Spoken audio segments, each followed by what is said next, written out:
us the questions that were in the... Hope we're gonna have a packet.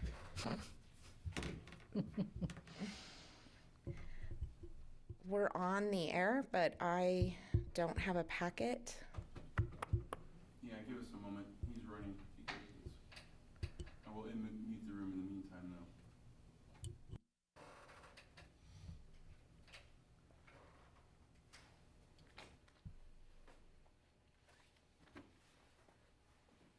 Yes. What's the square footage of the yard sign? I'm not finding it. What's the what? Square footage of the yard sign. I didn't see it. Yeah, give them up top or up front. And then the rest there.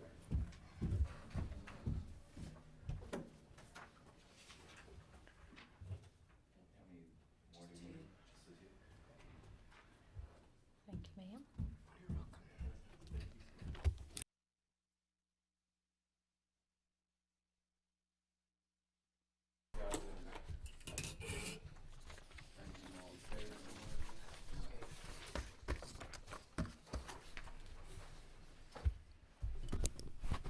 Are we ready to proceed?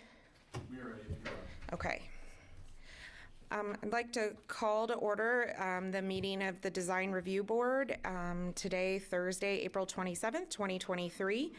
I would, moving on to 1.2, ask if staff can confirm that the Kansas Open Meeting Act requirement notice has been properly provided. I can confirm that the packet was posted and the required notice of the meeting was provided. Okay, and then if we could perform roll call. Sure. Board Member Noonan. Present. Board Member Manley. Present. Board Member Martins. Board Member Romy.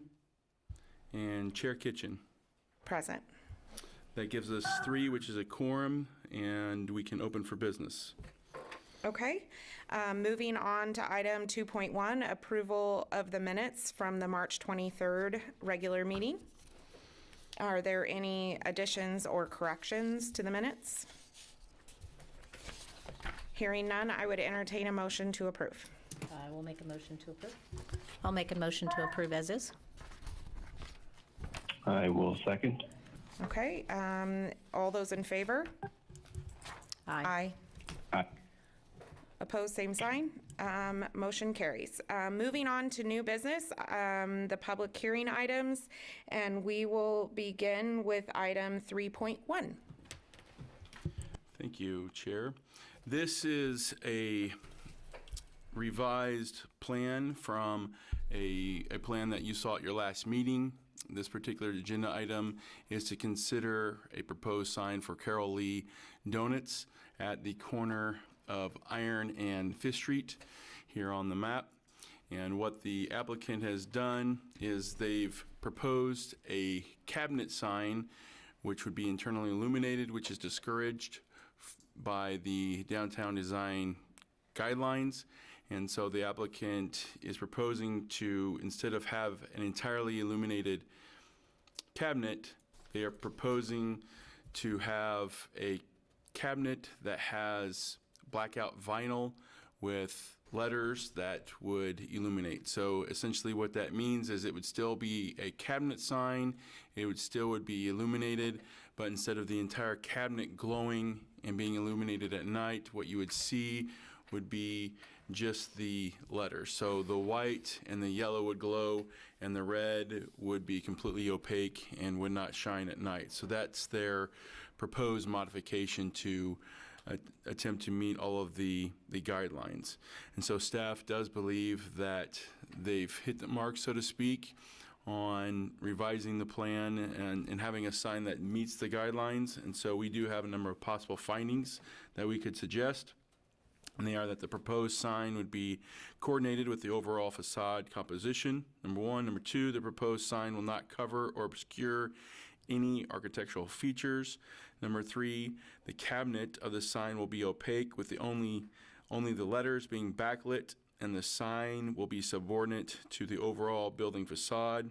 Number 4, the proposed sign will utilize a red sign face and white lettering that would complement the building materials on the front facade. Number 5, the proposed sign will make the donut shop more recognizable for motorists and pedestrians on Fifth Street.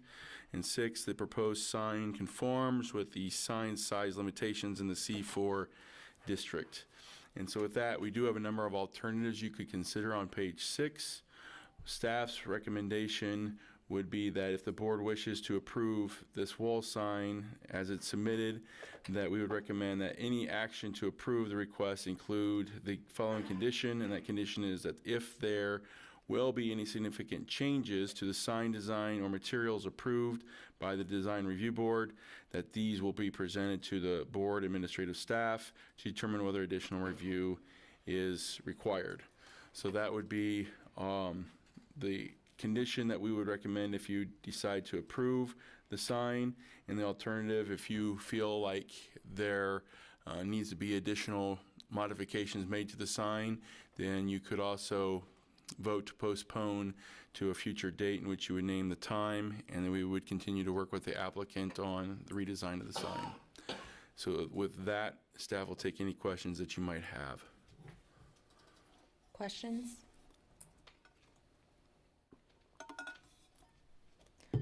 Okay, hearing none. Is there anything the applicant would like to add to that? Okay. Do we have anyone from the public who has anything to share? I do not see anyone from the public, unless Ms. Bishop has something she would like to share from SDI. No, thank you, I'm fine. Okay. Then I will close the public part and see if there's any discussion from the board or if anyone would like to make a motion on this item. I will make a motion that we go with option 2, and that we include the board's wishes that if there's any significant changes to the sign design or materials, that they come back and present to the board's administration. I will second that motion. Okay. Any further discussion? Hearing none, all those in favor? Aye. Aye. Aye. Opposed, same sign? Okay, motion approved. Okay, item 3.2 and 3.3, I have conflict. I will be representing a representative for 3.2, and I have a conflict with 3.3, so I'm going to recuse myself. Do we have enough quorum for a vote? Well, we do, because once the meeting starts, we have a quorum, and then it's a matter of having a majority vote to have a motion that can be approved and acted on. You would need to have a majority vote. So you still would have 2 potential people that could vote, and therefore you could potentially have an approved motion. Okay. And on this, with Ms. Kitchen being a representative for item 3.2, she will be in the room representing the case, and then on item 3.3, she will leave the room as she has a conflict of interest but is not associated with presenting and representing the case. So for item 3.2, we have an application for a storefront redesign, and I'm going to pull up an aerial photo. The subject property is 244 South Santa Fe, and it is north and west of Santa Fe and Mulberry. The property is in between 2 Spanish Mission style structures and has a green mansard roof overhang and then the brick arches. And what the applicant is proposing to do is remove the mansard canopy, the wood canopy, as well as all of the brick arches and the existing windows and stucco. So basically removing the entire storefront and redesigning it with, oop, I went too far. Redesigning it with this elevation here. And so if we were to zoom in on the details, what they're proposing is a tan brick that would match the buildings on the north and south. There would also be new precast trim, masonry trim, that would also have a similar design to the adjacent properties to the north and south. There's also going to be new windows that are framed in with aluminum framing, it appears. It looks like it's either a black or a bronze, but we'd ask the applicant to clarify on that. And then there also appears to be a proposed sign that would have a precast masonry border framing the sign. And so those are the items we will be talking about with this particular proposal. So the building that is currently there that we just saw was originally constructed in 1952. The addition of the arches and the wood mansard roof was constructed in 73, 74. Sorry, I'm having issues with this one's better. So you had where the stucco was the original storefront. That stucco was added along with, on the previous storefront, along with these arches and this mansard roof. So there was a 4-foot addition in 73. And then in 1994, the canopy, the mansard roof canopy, was replaced completely. And then in 2002, there were some wood doors with glass windows that were replaced with just solid wood doors. And that was the last action that was taken in terms of a certificate of compatibility for this board. And so that brings us to what's being proposed. And when staff looks and does their analysis of this, everything appears to be in conformance with all of the downtown design guidelines. There are a few points of clarification that we would have the applicant make. And the first is that they please clarify the color and material of the proposed window and door frames. In the color renderings, they do look like they're either black or bronze, but having that clarification would be helpful. And then that they also clarify the proposed exterior building facade renovations, if that will include any exterior lighting. From the photographs or the renderings and the building elevations, it does not appear additional exterior lighting is being proposed. And that's an element that we are to look at if it is being proposed. Number 3 is that to please clarify if the sign area on the front of the building facade facing Santa Fe Avenue will be a structured framed with precast trim border. So as you see this, it looks like there is a relief, so to speak, that comes out as if it's structurally embedded into the surface of the masonry brick. And we would have that clarification. And then please clarify the proposed wall sign materials and color. The renderings appear to have a black, or not black, but blue channel letters that would be mounted on the surface of the building, and having that clarified would be helpful. And then also how the sign will be illuminated, if it is to be illuminated. Sometimes when channel letters are mounted to a surface of a building, they can sometimes be illuminated from behind and backlit, and so we would like clarification on if that is the case in this particular situation. And so if the board were able to, if the applicant were to answer those questions in a satisfactory manner, we do have some findings of fact, and that is 1, that the proposed materials appear to be in character with those traditionally used and those seen on adjacent buildings. Number 2, the renovations propose a single primary entrance positioned in the center of the existing storefront facing Santa Fe. So you can see that there's a center to it, and it's also a recessed entrance where it's not completely flush with the property line, but is inset a little bit, which is something that is recommended by the guidelines. The proposed building facade would primarily consist of tan brick with dark framed windows and doors similar to adjacent buildings. Number 5, the proposed sign design will be coordinated with the overall facade composition, proportional to the building, and integral to the building's architecture. Number 6, the proposed sign design is in scale with the facade and an appropriate scale for pedestrians. Additionally, the sign is located in a way that emphasizes its fit within the facade elements.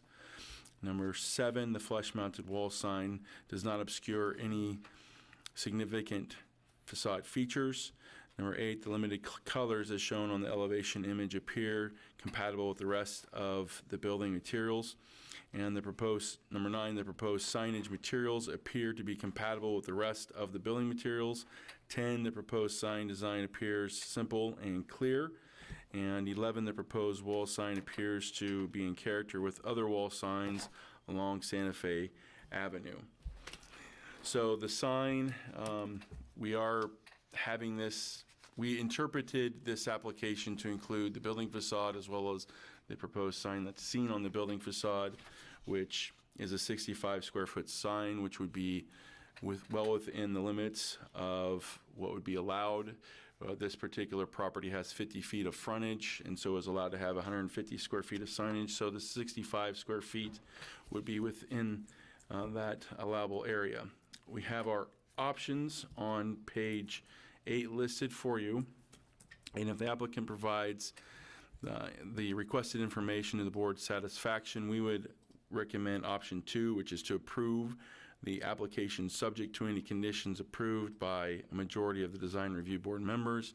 We do recommend 2 of those. One is the standard condition that we typically have for plans that are approved for a certificate of compatibility, and that is 1, if there will be any significant changes to the exterior building facade or sign design or materials approved by the design review board, these will be presented to the board's administrative staff to determine whether additional review is required. And the second is that approval of the proposed building facade modifications includes approval of the proposed 65 square foot Market 24 wall sign. And we added that just to be clear for in the future, if this gets revisited, that was part of this package request.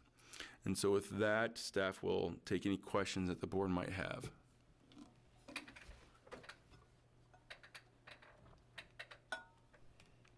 We do have a few renderings that we can revisit if that's helpful.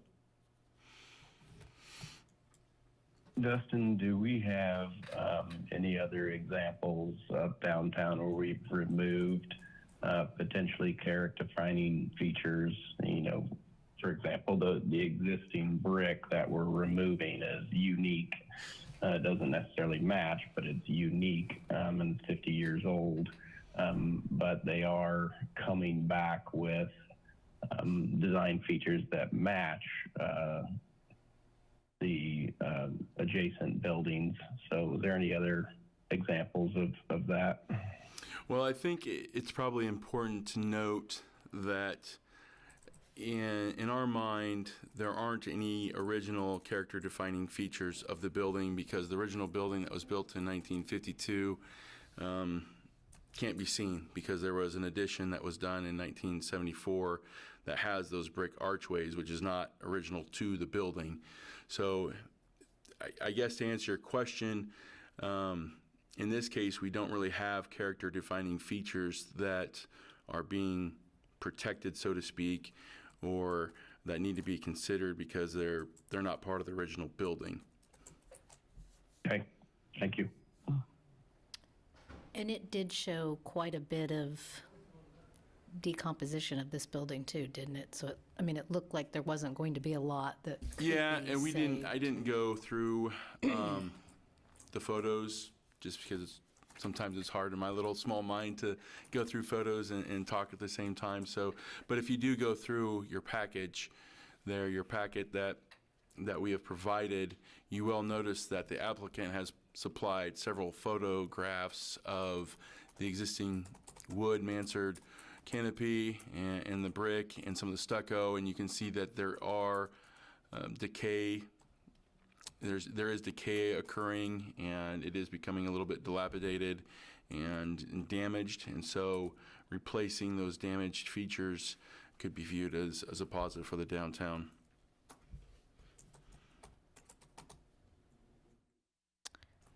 Do we have a representative? Catherine, did you have anything? Yeah. Okay. You want to go ahead and state your name? Yeah.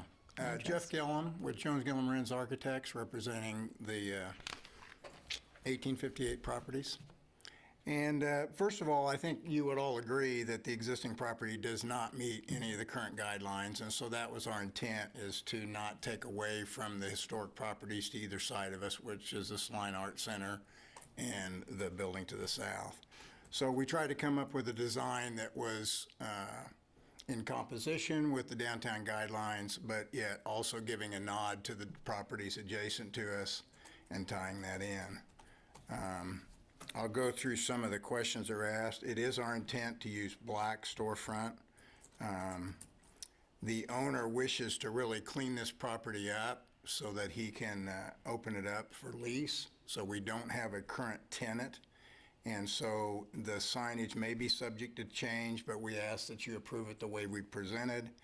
There may be some more operable parts of the storefront that we would get into. Once again, we have a tenant or multiple tenants in this space.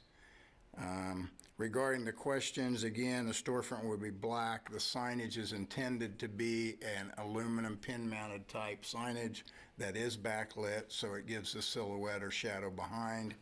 It is not intended to be plastic. The border that goes around, as Dustin mentioned, would be part of the masonry with the precast trim to match, so it would not be a plastic box sign. Let's see. Again, the illumination, there was a lot of discussion on that. I'm going to go up to the screen if that would help. Or do you have a pointer? I don't have a pointer, but I can use my cursor and you kind of direct me. The two columns north and south of us are existing and part of the historic buildings. They actually do have, one of them shows that it's got a sconce on it at the Art Center, and they are replacing that with their redesign.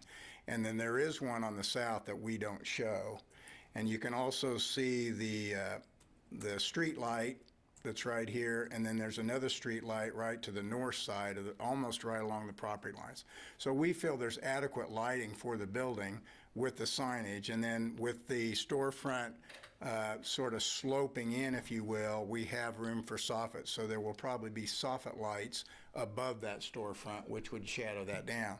So with that, we feel like the sidewalk's well lit, the entry's well lit, and we don't need, floodlights or anything else at this time. So hopefully that addresses some of the lighting issues. Again, the signage, we may have to come back to you. Right now, we'd like to have you approve it the way it is, but once they have a tenant or tenants, that may change, and we'll bring that back before you.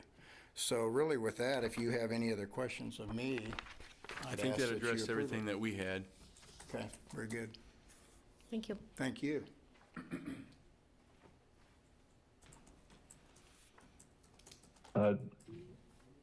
Dustin, I'll ask a follow-up question for Mr. Gillum on the signage. If we approve it as is, what would trigger them coming back to this committee for a sign change? I mean, if they keep the existing style with the blue lettering and that sort of lettering, are they good to proceed with the approval, or what would trigger a change? Sure. So if you were to approve the signage as it's being presented, with the pin letters, the blue pin letters that are aluminum and backlit, the market 244, then what could happen is once the property owner is ready to submit for a sign permit, as long as the proposed sign permit matches what you approved, they would not have to come back to this board for approval. Now, if they decide to go with a different graphic or a different name or a different business than the pin letters, the blue pin letters that say Market 244 as they are presented today, then they would have to come back to this board for that new signage. So basically what you're seeing in the packet would be what they could potentially get a sign permit for. Anything else, they'd have to come back to this board. Thank you.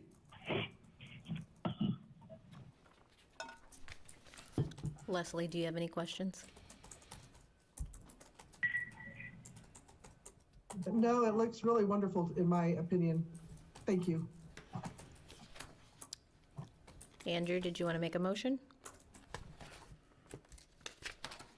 I can. I will make the motion to approve with the two mentioned items in the packet. If there are any significant changes to the exterior building facade, that would come back to the design review board, and also the approval of the proposed sign as presented, and as the applicant has mentioned. That may change, and if it does change, it would need to come back to the design review board. I will second that.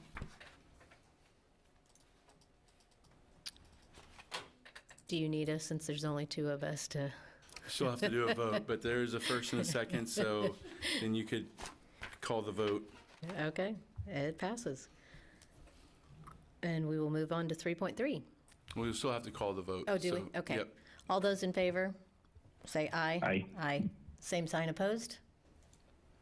And that is approved. Thank you. We will move on to 3.3.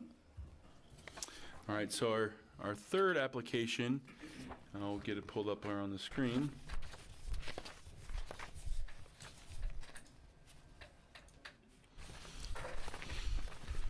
Is for a new sign, a new projection sign at 106 South Santa Fe, which is where my cursor is positioned on the aerial photo.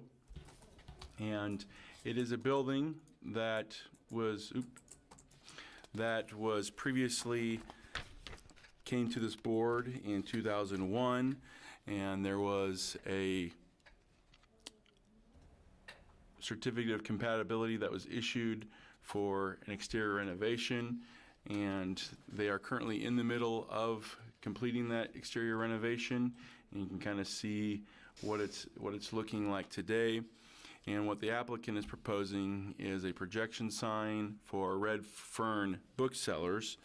The projection sign itself would be 44 inches tall, 34 inches wide, and would be supported by a wrought iron arm that projects out. And there's also LED cast down lighting that are gooseneck style lights that would illuminate the sign at night. So this would be the elevation drawing of what that would appear to look like. And so in 2021, the facade was renovated, and the site is being prepared for a new tenant. That new tenant is Redfern Booksellers, and as they're completing the project, they're looking to have signage approved so it can be installed for their business as they begin to operate. So the sign itself is a little under 11 square feet, and as we've gone through our analysis and suggested findings, we do have a number of them that we can suggest to you. The first is that the proposed signage design will be coordinated with the overall facade composition, proportional to the building, and integral to the building's architecture. Number two, the proposed signage design is in scale with the facade and an appropriate scale for pedestrians. Additionally, the sign is located in a way that emphasizes and fits within the facade elements, specifically the proposed sign's traditional bracket with the ironwork and wood frame enclosing the proposed sign. Number three, the proposed bracket sign design projects from the exterior building, which is encouraged by the downtown design guidelines, and it appears to be centered on the front facade. The limit, number four, is the limited colors of the proposed sign appear compatible with the rest of the building materials. And number five, the proposed sign design appears simple with clear and legible typeface. And so we do have 4 options on page 6. And staff would recommend option 2, which is the approval of the application subject to any conditions approved by a majority of the design review board members. And that condition that we would recommend is our standard one, that if there are any significant changes to the sign design or materials approved by the DRB, these will be presented to the board's administrative staff to determine whether additional review is required. And with that, staff would take any questions that the board might have. Andrew, did you have any questions that you would want the representative to address? I do not have any. Okay. Would you like to make a motion? We would want to hear from the applicant, and then I don't believe we have anyone from the public, but we would want to make sure that we do open it up to the public in case there is anyone interested. So before we make a motion, we'll want to have the applicant Come forward. come up and speak, share his name and address, and answer any questions that the board might have. Sure, I'm Harley Hamilton, and I'm with Red Firm Booksellers at 106 South Santa Fe. I really wish you had gotten a picture this week because it's been painted. I saw So, that today. yeah, it It's looks been really painted good. navy blue in the Yeah. front, yeah. Did you have any other information you wanted to share with us? No, it sounds about like the you covered it signs? all. I don't have anything else. Okay, anyone from the public? We do have Ms. Bishop, if she has anything to share. I don't, other than I agree with Harley. It's the blue with this sign will look fabulous, and we have a lot of eager community members ready for the store to be open. But thank you. Okay, so we have heard from the applicant and the public, so if there is a motion, now would be a time that somebody could make one and it can be entertained. I will make the motion to approve, subject to any conditions approved by the majority, and then also with the staff recommendation of any material changes that it would come back to the design review board. I will second that. We will take a vote. All in favor, say aye. Aye. Aye. Anyone opposed, same sign. And that is approved. Looks good, Harley. Good work. Thank you all for your time. And we will move to 3.4. Okay, I'm going to pull up the aerial photo for 3.4. So this application is for the yard, which is a baseball training facility. And the photograph that you see is a 2020 aerial photo. And in 2021, the yard came forward to the board for a certificate of compatibility for some modifications that they are making to their property. In that application, they proposed to demolish this building, and in its place, they erected a covered playing field. So if you were to go out there today, you would see a roofed-in area that's roofed with downcast lights and fencing and netting all around it, in which people can practice and play baseball in an outdoor area that is covered from the elements. So it's still open air. The sides are open, but it is covered. So if there's rain or things like that, participants would be covered from that, sheltered from that. The main building became the office building and also the location where they have a number of batting cages. And then the structure that is located in the southeast corner of the property became a bullpen area where they have a number of pitching lanes. So there's pitching lanes and a covered playing field, and then batting cages in this structure up here. And so this is what it looks like today from the aerial photo, and this is a more recent one.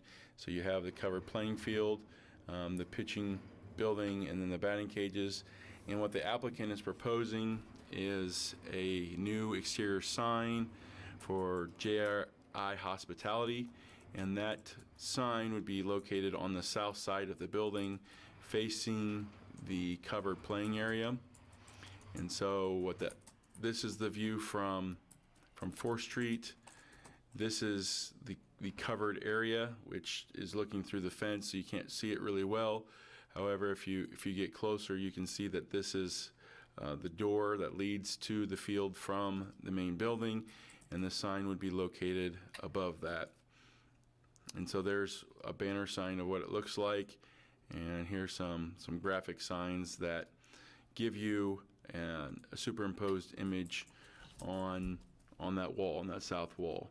And so the sign itself is 50 square feet and would face the ball field and would have a couple of JRI Hospitality's companies or businesses that fall under their umbrella, and which is Freddy's and Mocha's. And so the sign is 50 square feet, and in reviewing it, staff does have a number of findings that we could suggest. Number one is that the proposed sign design would be in balance with the overall character of the downtown area. Number two, the proposed sign would be coordinated with the overall facade composition. Number three, the proposed sign would be proportional to the building and will not dominate its appearance from either 4th Street or Walnut Street, which is the street to the south. The proposed sign would be integral to the building's architecture. Number five, the proposed sign would be subordinate to the overall building composition. Number six, the proposed sign would be in scale to the building and facade and pedestrian streetscape. Number seven, the proposed sign would be located on the building such that it would emphasize the elements of the facade and would not cover them up.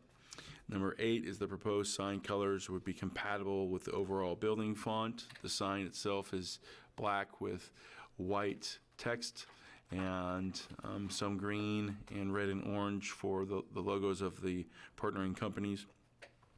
The proposed sign would be simple in design. Number 10, the proposed sign would have symbols and logos which are encouraged. Number 11, the proposed sign colors would be compatible with those of the building front, which is black. Number 12, the proposed sign would help make the JRA Hospitality Field at the Yard more recognizable from both 4th Street and Walnut Street. And number 13, the proposed sign conforms to the sign size limitations within the C4 zoning district. So on the bottom of page 5 and top of page 6, we have our options, and staff would recommend option 2, and that the proposed sign that a certificate compatibility would be approved for the proposed sign with the following condition, and that condition is that if there will be any significant changes to the sign size, design, or materials approved by the DRB, these will be presented to the board's administrative staff to determine whether any additional review by the board is required. And with that, staff will take any questions that the board may have. The only question I have is because the covered plain space is open span on, or, on the outside, is that why this is considered a sign, not an interior sign? Yeah, and that was a conversation that staff had, because it is a little bit of a gray area. We acknowledge that. I think because it was on the exterior of the building and still could be viewed from either Walnut or 4th Street, even though the photographs don't show up quite as well as it probably does in person when you see it, we felt it was best just to bring it forward to this board. Okay. But you're right, it's not a normal sign that faces a street directly, but it still is viewed from the street, and it's on the exterior of the building. Okay. Any other questions for staff? I do not have any. Okay. Do we have an applicant here? I don't see the applicant here.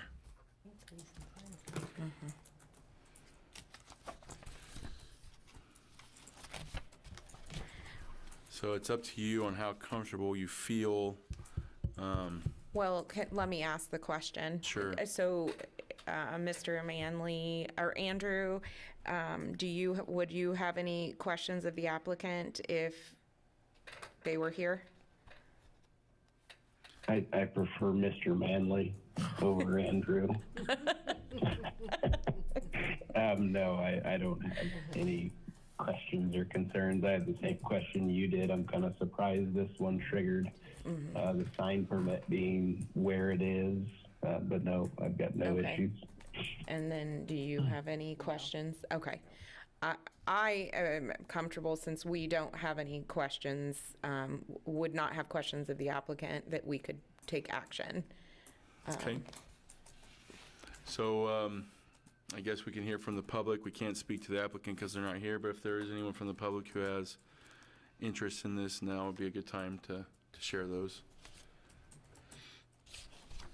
Which I guess is just Miss Bishop again. So if Leslie Okay. has anything to say, then that would cover it. Otherwise, I don't think we have anyone from the public. Okay. Then I will close the public side, and if there's no other discussion, entertain a motion on this, on item 3.4.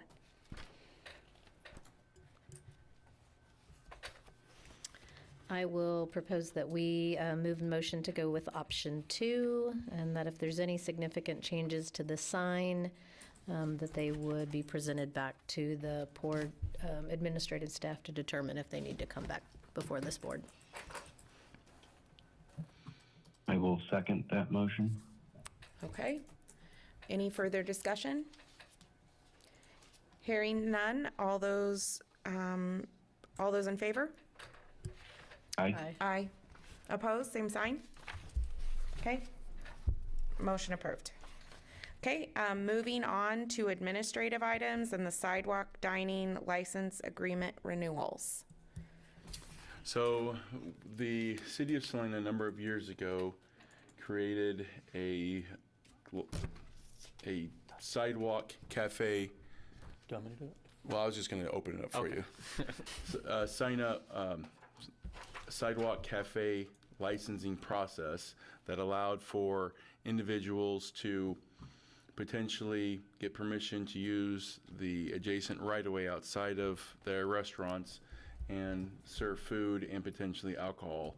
And so Spencer Aiken here is going to talk about what that process means, and as well as why we're here for what we're talking about is a renewal of some of those that have already been approved. Good afternoon, Madam Chair, Commissioners. So this afternoon, we have 5 administrative items to renew existing Sidewalk Cafe license agreements for Dagney's Ice Cream, Blue Skye Brewery, YaYa's Eurobistro, Starbucks Coffee House, and the Paramount Bar. The prescribed process in the Sidewalk Dining Ordinance requires that each Sidewalk Cafe renew their licenses annually, and it makes the Design Review Board the reviewing body that approves or denies the renewal of Sidewalk Cafe license agreements. Chapter 35 of the City Code regulates public property and has regulations for sidewalk dining licenses.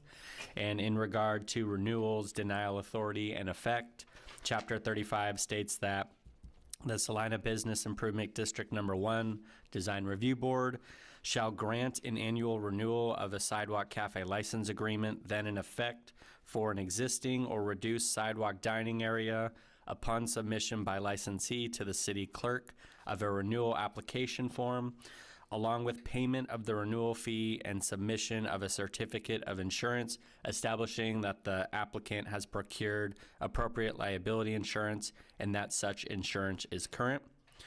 The DRB shall not grant an annual renewal if the licensee has failed to pay the appropriate renewal fee, or they haven't submitted their certificate of insurance to the city clerk. The city has received a written objection or notice of withdrawal of permission from an owner of record, including any equitable owners or any tenants of real property whose permission is required, or the city commission has directed that such renewal shall not be issued. So Sidewalk Cafe license agreements begin on May 1st. So if approved, a license agreement would be valid until May 1st, 2024. And if denied, the license agreement would terminate on May 1st of this year. Staff has not received any local code violations associated with the operation of these sidewalk dining establishments. And additionally, staff has not received any reports of violations from the Kansas ABC, Alcohol and Beverage Control, regarding the operations at Blue Skye Brewery and Paramount Bar, who serve alcohol. The City Commission has not issued a direction of denial for any of these applications. And lastly, each of these establishments have submitted their renewal application fee and have provided proof of current liability coverage. Planning staff has conducted a site visit at each of these establishments and can confirm that no changes have been made to the current location, dimensions, or configuration of the sidewalk dining areas as approved. Therefore, staff recommends renewal of the Sidewalk Cafe license agreements for Dagney's Ice Cream, Blue Skye Brewery, YaYa's Eurobistro, Starbucks Coffee House, and the Paramount Bar. So that concludes our presentation of all these together, and we can answer any questions you may have. Okay. So I think what I'll do is just to kind of add context to what Mr. Aiken shared with you, is just walk you through what was approved and what is there. So this is Dagney's Ice Cream, and what they have is they have 4 tables that are stationary tables that are securely fixed to the concrete sidewalk, and all of those were approved, and they haven't had any changes or modifications, and we haven't had any issues with what's out there. So that's Dagney's. The next one is Blue Skye, and they have a fenced-in area with a number of tables, and it's fenced in so that they could serve alcohol in the public space. Alcohol beverage control with the state of Kansas requires that outdoor areas be fenced in to delineate the areas in which alcohol is served and not served. And so that's Blue Skye. YaYa's is similar in that they also have a fenced-in area with tables. Their area is also covered with a canopy top. And then Starbucks is, because they don't have alcohol, they're not required to have any fencing. So they're similar to Dagney's in that there is no fencing or bordering of the area, but it's rather open with tables and chairs. And so their outdoor dining area actually wraps around the corner, as seen on this site plan here. And then the last one is Paramount, where because they do sell alcohol, theirs is also bordered by a fenced-in area similar to Blue Skye or YaYa's. And so those would be the 5 sidewalk dining licenses that we would be looking at potentially renewing today. And as Mr. Aiken suggested, we would suggest or recommend approval of Dagney's Ice Cream, Blue Skye Brewery, YaYa's, Starbucks, and Paramount. And with that, you could ask any follow-up questions.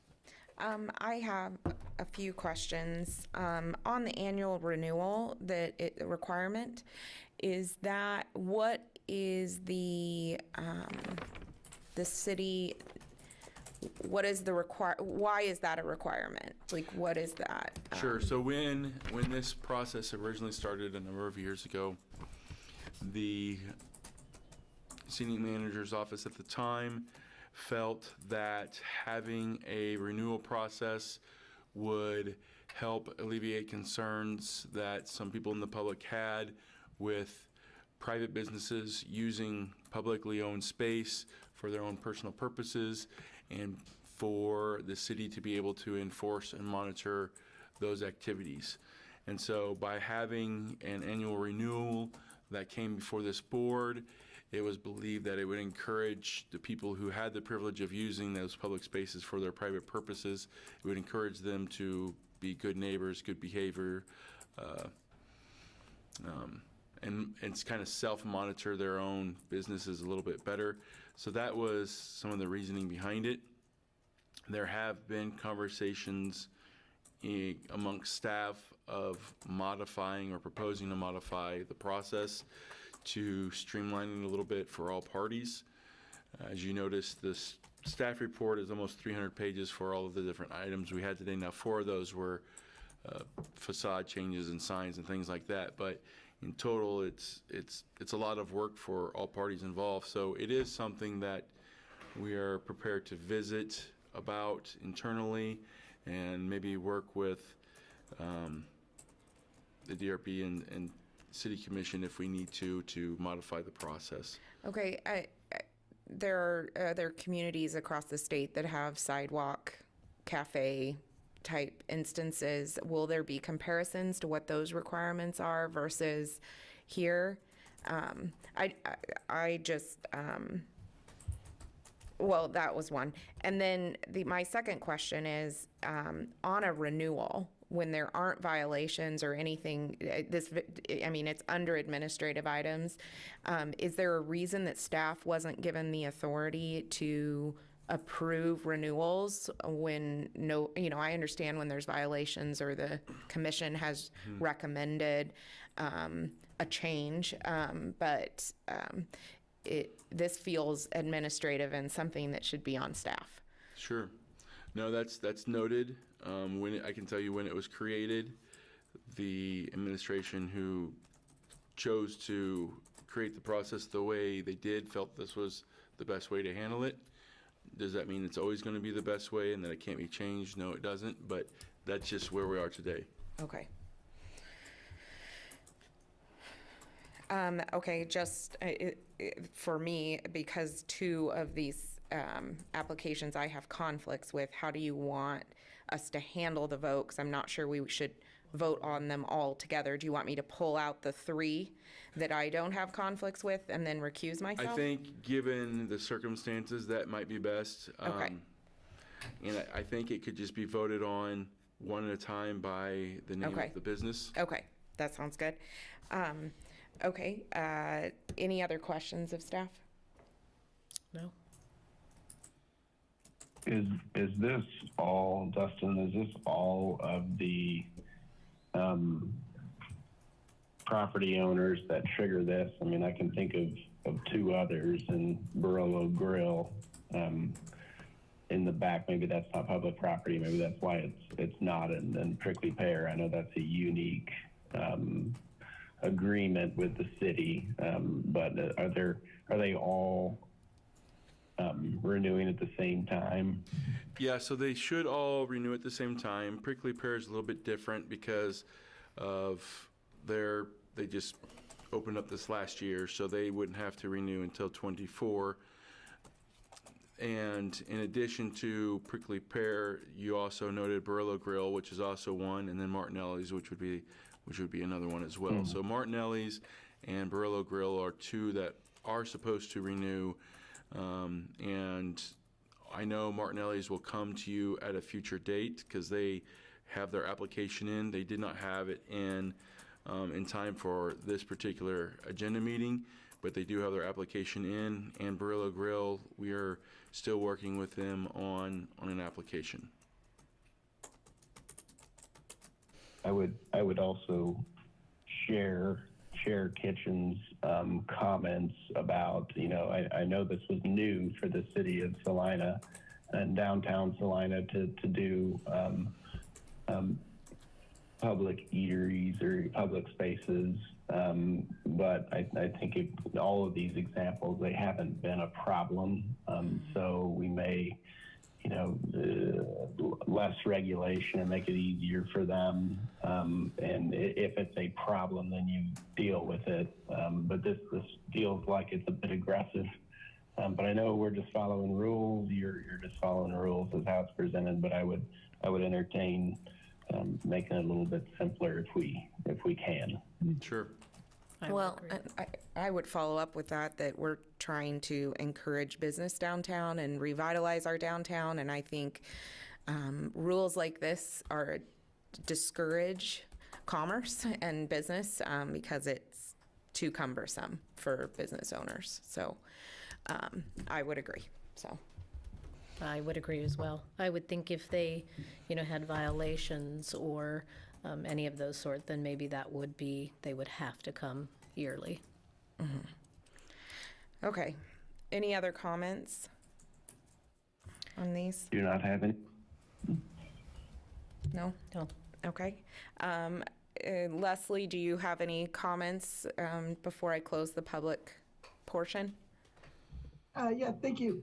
I just wanted to make sure that, was there some wording somewhere that, and it doesn't apply to any of these businesses, but if they're not current on their BID dues, that they need to get current before they would be eligible for relicensing?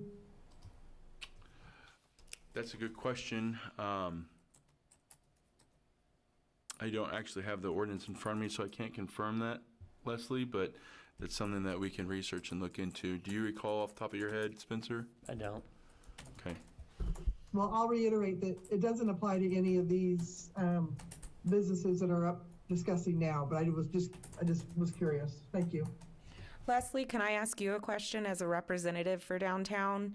On the cafe usage and agreements and different things, do you have any comments from what we've spoken about today? Well, I completely agree with you. I think it's a cumbersome process. I think it does discourage business owners from wanting to maybe go to a next step with their business. Everything that, not that this, I went to a Main Street conference and nobody in that conference, there were 2,000 people represented, and some of the things that we have to go through for our downtown businesses, they don't have to go through it. And so I am hopeful that maybe as this moves, as we grow in downtown, which we were reaccredited today for a designated Main Street, that maybe some of this can be simplified somehow. Thank you. Okay, I'm going to close the public portion of the meeting and we're going to go line by line. Do I need to step away for when I recuse myself, or? So yeah, I think to follow correct protocol, we would do the 3 properties that you're not associated with, and then Ms. Noonan can cover the last 2. Okay. Do you want us, as we make these motions, do you want us to list out the 8 conditions of approval for every single one? Do you want You us could to reference read them. them? Okay, You could reference them. okay. Okay, I am going to start with Dagney's Ice Cream. Can I get a motion to approve the Sidewalk Dining License Agreement renewal? I will make a motion to go with option 2, with the 8 conditions that the board has addressed here to go along with them. I will second that motion. Okay. Any other discussion? Hearing none, all those in favor? Aye. Aye. Aye. Opposed, same sign. Motion approves. Okay, moving on to Blue Skye Brewery, and I would entertain a motion to approve the Sidewalk Dining License Agreement renewal. I will make a motion on Blue Skye Brewery that we go with option 2, and again, following those 8 conditions to go along with that approval. Second. Okay. All those in favor? Aye. Aye.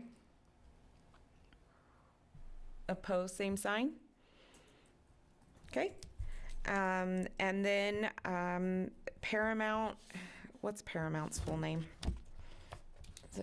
Paramount Bar. Paramount Bar. Yes. Okay. They put Paramount on their application, so you could use that. Okay. I just want to, okay, so Paramount, I would entertain a motion to approve their Sidewalk Dining License Agreement renewal. I will make a motion to go with option 2, referencing the 8 conditions for approval. Second. Okay, all those in favor? Aye. Aye. Opposed, same sign. Okay, and then I will recuse myself from the YaYas and Starbucks. I will ask for a motion for the approval of the Sidewalk Dining License Agreement renewal for YaYas. I'll make the motion of option 2, approval subject to the 8 conditions. I will second that. All those that approve, that make a motion to approve Aye. that? Aye. Anyone opposed? Same sign? Okay. Sidewalk Dining License Agreement renewal is approved for YaYas. We will move on to Starbucks and ask for approval for the Sidewalk Dining License Agreement renewal. I will make the motion of option 2 again for approval subject to the 8 conditions. I will second that. All in favor of Starbucks? Say aye. Aye. Aye. Anyone opposed? Okay, that is the last sidewalk dining license agreement renewal. So Ms. Kitchen can now rejoin our board. Okay. Okay, so we will move on. I see no preliminary discussion items, so I'm going to move on to number 4, unfinished or other business. As we mentioned when you're going through some questions and we were discussing the sidewalk dining license agreements, we do have 2 outstanding agreements that will be brought to you at a meeting in the future. Okay. Okay, and then I'm going to move on to item number 5, the public forum. If any member of the public would have any other comments or things. I have a question just for some clarification. What if a sign goes up onto a new business in downtown, and it hasn't been on the design review board agenda? What happens? So it becomes an enforcement issue, and it could be a situation where the property owner is notified of the violation and is then required to come before the board with an application. And if they choose not to do that, then it could potentially be required to remove the sign. Okay, thank you. So the first course of action would to inform them that they're not in compliance because they have not received a certificate of compatibility, and if they haven't received a certificate of compatibility, then they likely don't have a sign permit either, and so that they would be notified that they would first need to apply for a certificate of compatibility with the DRB, and then if they were to receive approval of their proposed sign by this board, then they would be eligible to apply for a building permit. And so if those things haven't happened yet and they refuse to do either of those items or take those proper steps, then we would get into a situation where we would have to get the courts involved to have the sign removed. Okay, thank you. And there's one last question. What about when a business moves out of their space, either by closing or moving to another location? Is it the responsibility of the business owner or the property owner to remove a sign where the business is no longer there? The answer is yes. So Okay. the business owner probably should remove the sign. However, if they don't, then the property owner would be obligated to. Okay, thank you. Okay. I will.